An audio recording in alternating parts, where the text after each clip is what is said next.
everyone, welcome back to the Makisode YouTube channel. It's nice to have you here. Today we want to take you through how we created this very beautiful ribbed knee length dress. Are you new to our channel? We'd like for you to take a trip around it. You'll find our how-to videos where we show you special techniques in crochet crafts. You'll also see our inspiration videos where we show you what we brought forth during the week, so you can be inspired to make your own beautiful crochet pieces. So without wasting our time, let's go straight on to this project. All right, so this is a ribbed dress. What we did is we created a 4-paneled ribbed dress. So we have the black here, we have this ash looking side, this is the front, and then on the back we alternated the same thing. You have the black here and then you have this ash looking part. So if you turn it to the side, this is what you get. So you have the ash, you have the black, you have the ash, and then you have the black again. All right, so going forward, what we did was we started with one of these panels, right, from the side.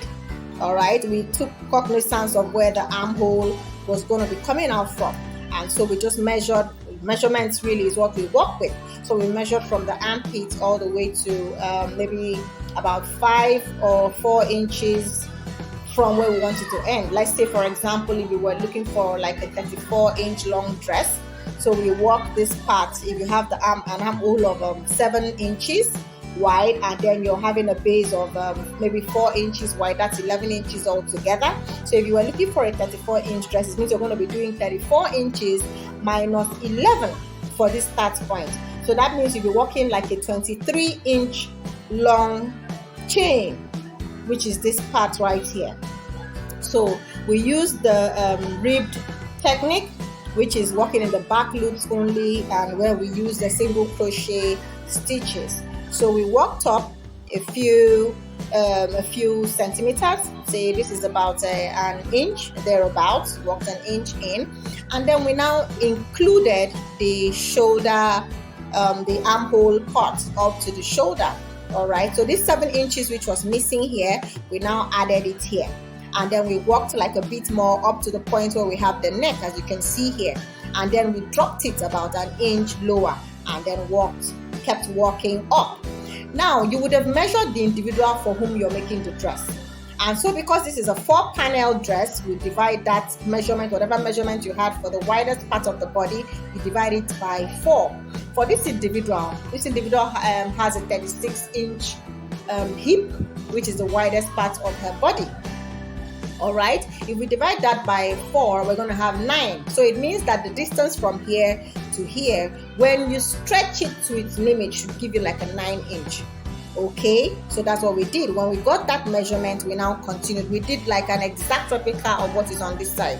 So we worked the front, we worked the part that includes the shoulder, but we including the armhole, and then we worked without the armhole to end here. All right, and then continued on the other side until we had a complete number of rows which we required to get the 36-inch hip width.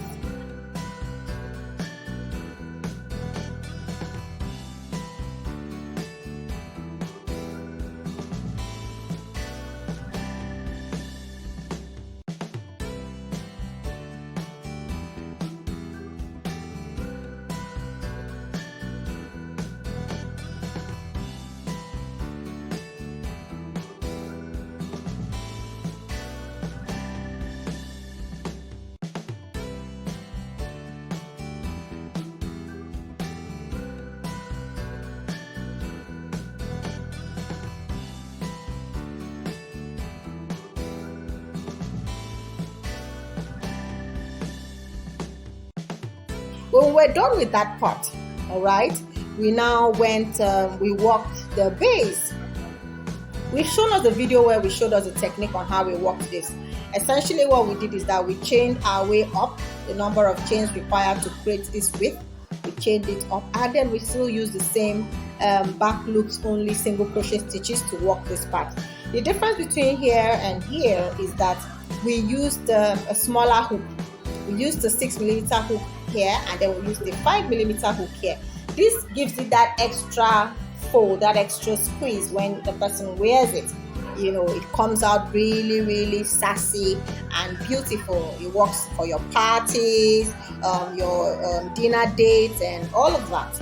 All right, after we worked this base, we went ahead and worked the top part. Right, this is the neck region, the collar region. We worked it the same way we worked this one, with a smaller hook size, and then we worked it all around. We gave it a good width to give it that turtleneck feel. All right, this turtleneck feel gives your bosom a larger look. So for those who have small bosoms, a higher collar, a higher neck design actually makes your bosom look bigger than what it really is.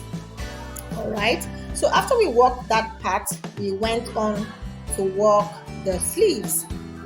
I'm going to show us what the sleeve looks like here, and then I'll pause and show us a video where we work the sleeves. So these are the sleeves. The sleeves is essentially a chain sleeve. Look at how beautiful that is.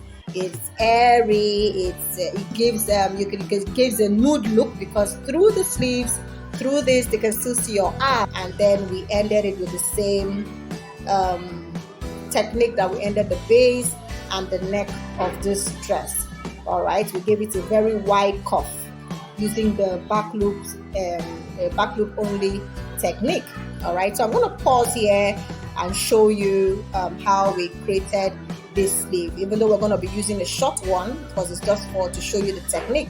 You can work that technique in any length that you desire.